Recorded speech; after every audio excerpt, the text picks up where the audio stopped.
আমাদের প্রিয় নবীকে বলা হয় রাহমাতুল্লিল আলামিন, তথা যত জগৎ আল্লাহ সুবহানাহু ওয়া তাআলা সৃষ্টি করেছেন সকল জগতেই রহমত আমাদের নবীজি। নবীজির জীবদ্দশায় অনেক অলৌকিক ঘটনা ঘটেছে, যেগুলো শুনলে অনেক সময় গায়ের লোম দাঁড়িয়ে যায়। যেই অলৌকিক ঘটনা দেখে ইসলামের চিরশত্রু কাফিররাও নবীজির হাতে কালিমা পড়ে মুসলমান হয়ে গেছে। আজকের ভিডিওতে প্রিয় নবীজির জীবনে ঘটে যাওয়া কিছু অলৌকিক ঘটনা সম্পর্কে জানাবো আপনাদের ইনশাআল্লাহ। তাই পুরো ঘটনাটি জানতে বা বুঝতে ভিডিওটি না টেনে সম্পূর্ণ দেখার অনুরোধ রইল। তাহলে কথা না বাড়িয়ে এবার মূল আলোচনা শুরু করা যাক। বিশ্ব মানবতার মুক্তির দূত আল্লাহ তাআলার পেয়ারা হাবিব হযরত মুহাম্মদ সাল্লাল্লাহু আলাইহি সাল্লাম বর্তমান সৌদি আরবে অবস্থিত মক্কা নগরীর কুরাইশ বংশের বনু হাশিম গোত্রে জন্মগ্রহণ করেন। প্রচলিত ধারণা মোতাবেক তার জন্ম 570 খ্রিস্টাব্দের 29 আগস্ট বা 12ই রবিউল আউয়াল বা আরবি রবিউল আউয়াল মাসের 12 তারিখ। যদিও নবীজির জন্ম তারিখ নিয়ে মত পার্থক্য রয়েছে, তবে জন্ম যে এই রবিউল আউয়াল মাসেই হয়েছে সেটা নিয়ে কোনো মত পার্থক্য নেই। আর নবীজি 12ই রবিউল আউয়াল ইন্তেকাল করেছেন সেটা নিয়েও কোনো দ্বিমত নেই। এই নবীজি মুহাম্মদ সাল্লাল্লাহু আলাইহি সাল্লাম সর্বকালের সর্বশ্রেষ্ঠ শিক্ষক ও মহামানব। আকায়ে নামদার তাজদারে মদিনা দুলালে আমিরা হযরত মুহাম্মদ মুস্তাফা আহমদ মুস্তাফা সাল্লাল্লাহু আলাইহি সাল্লাম যে সত্যই আল্লাহর রাসূল তা তার শৈশবের অনেক ঘটনা থেকেই প্রকাশ পায়, যা কোনো সাধারণ শিশুর পক্ষে সম্ভব নয়। হযরত হালিমা বর্ণনা করেন, শিশু মুহাম্মদ সাল্লাল্লাহু আলাইহি সাল্লামকে আমার গৃহে আনার সাথে সাথেই রহমত বরকত বিকাশ হতে লাগলো। এত পরিমাণ দুধ নির্গত হলো যে হযরত সাল্লাল্লাহু আলাইহি সাল্লাম এবং তার দুধ ভাই একান্ত তৃপ্তির সাথেই দুধ পান করে ঘুমিয়ে পড়তেন। আর উটনির দিকে চেয়ে দেখতে পাই সেগুলোর স্তন দুধে পরিপূর্ণ হয়ে গেছে। হযরত হালিমাতু সাদিয়া বলেন, আমার স্বামী উটনির দুধ দহন করলেন এবং আমরা তৃপ্তির সাথে তা পান করে সারা রাত আরামে কাটালাম। দীর্ঘদিন পর এটাই প্রথম রাত্রি যাতে আমরা শান্তিতে ঘুমিয়ে পড়লাম।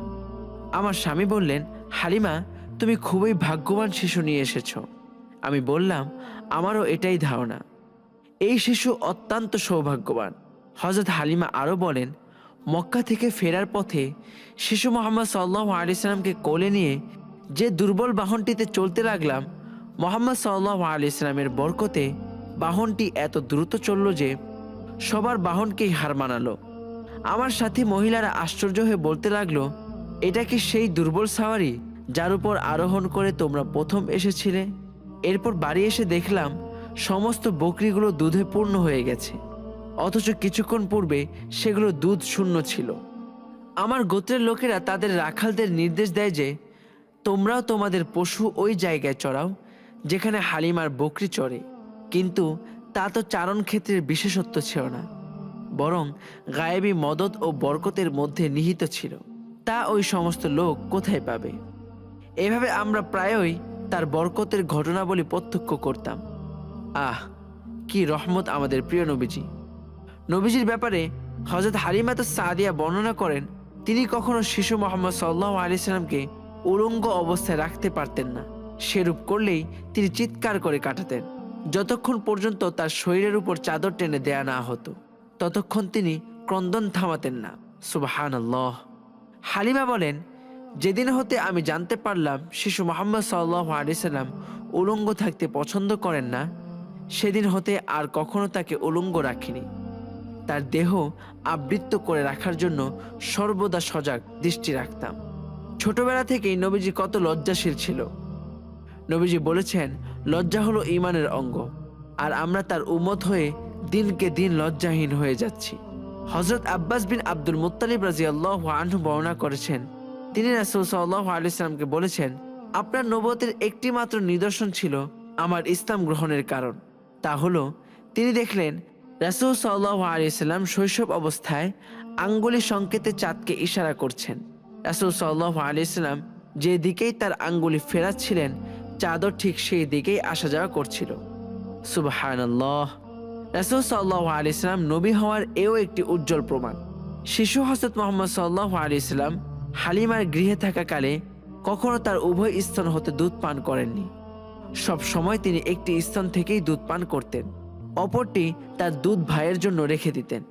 ন্যায়বোধের এমন চরম দৃষ্টান্ত পৃথিবীতে খুবই বিরল। সত্যই এটা একজন মহামানবের পক্ষেই সম্ভব হতে পারে। শিশু রাসূল সাল্লাল্লাহু আলাইহি ওয়াসাল্লাম এর দ্রুত বর্ধনশীল দৈহিক অবস্থাও একটি লক্ষণীয় বিষয়। 2 মাস বয়সের সময় তিনি অন্যান্য শিশুদের সাথে হামাগুড়ি দিয়ে ফিরতে লাগলেন।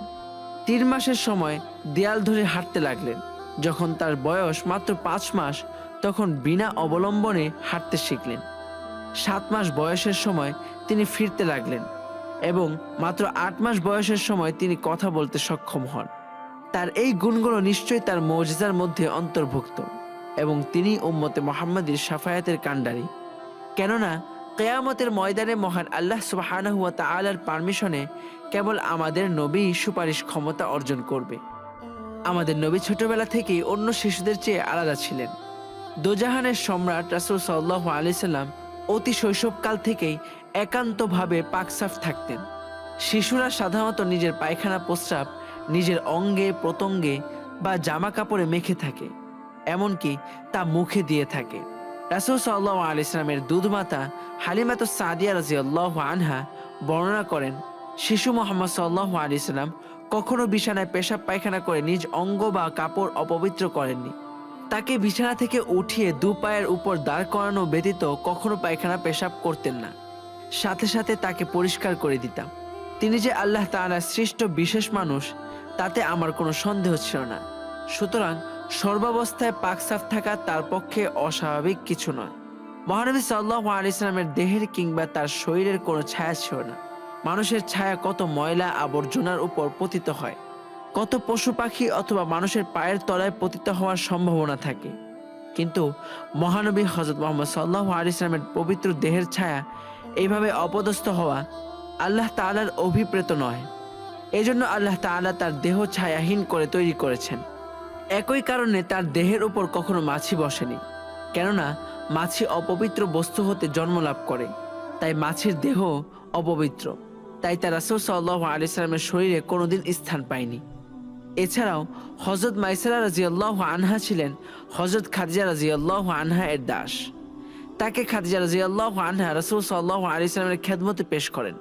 তিনি বিভিন্ন সময় বিভিন্ন অলৌকিক ঘটনা প্রত্যক্ষ করে বিস্ময়ে অভিভূত হয়েছেন। তিনি দেখেছেন রাসূল সাল্লাল্লাহু আলাইহি সাল্লাম যখন পথ দিয়ে চলতেন তখন এক খণ্ড মেঘ তার মাথার উপর ছায়া বিস্তার করে তার সঙ্গে সঙ্গে ভেসে বেড়াতো।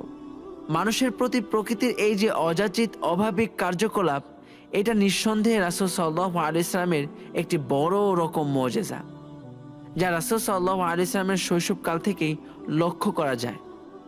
উপরে বর্ণিত প্রত্যেকটি বিষয়ই রাসূল সাল্লাল্লাহু আলাইহি সাল্লামের শৈশবকালীন মুজিজা, তবে এগুলো স্থায়ী নয়। বিশ্বনবীর জীবনে শ্রেষ্ঠ মুজিজা হচ্ছে আল কোরআন, যা কিয়ামত পর্যন্ত স্থায়ী থাকবে। তাছাড়া আমরা তার জীবনী আলোচনা করলে দেখতে পাই মহানবী সাল্লাল্লাহু আলাইহি সাল্লামের পুরো সংগ্রামী জীবনটাই অলৌকিকতায় পরিপূর্ণ, যা তার নবুয়তের জন্য যথেষ্ট প্রমাণ বহন করে। এমন অনেক মুজিজা রয়েছে নবীজির জীবন জুড়ে, মানুষ জানবে আর হেদায়েত পাবে। নবীজির অনেক মুজিজা দেখে কাফিররা মুসলিম হয়েছে, তার সংখ্যাও অনেক। প্রতিটি নবীকে আল্লাহ সুবহানাহু ওয়া তাআলা কিছু বিশেষ জিনিস দিয়ে দুনিয়াতে প্রেরণ করেছেন, তার মধ্যে মুজিজা অন্যতম। এমনও ঘটনা ঘটেছে নবীদের উপর অমানসিক নির্যাতন চালিয়েছে কাফিররা, কিন্তু পরক্ষণে নবীদের মুজিজা দেখে নির্যাতন বন্ধ করে কাফিররা কালিমা পড়ে ইসলামের ছায়াতলে এসে আশ্রয় নিয়েছে। এভাবে ইসলামের প্রচার প্রসার অনেক বৃদ্ধি পেয়েছে। আল্লাহ সুবহানাহু ওয়া তাআলা নবীদের জীবনী থেকে শিক্ষা নিয়ে আমাদের বাস্তব জীবনে সেগুলো প্রয়োগ করার তৌফিক দান করুক, আমিন। নবীজির জীবনের এই অলৌকিক ঘটনাগুলো শুনে আপনার অনুভূতি কি তা আমাদের কমেন্ট বক্সে জানিয়ে দিবেন ইনশাআল্লাহ। আল্লাহ তাআলা সকলকে সুস্থ রাখুক, নিরাপদে রাখুক, এই কামনায় আজকের ভিডিও এখানে শেষ করছি। আল্লাহ হাফেজ।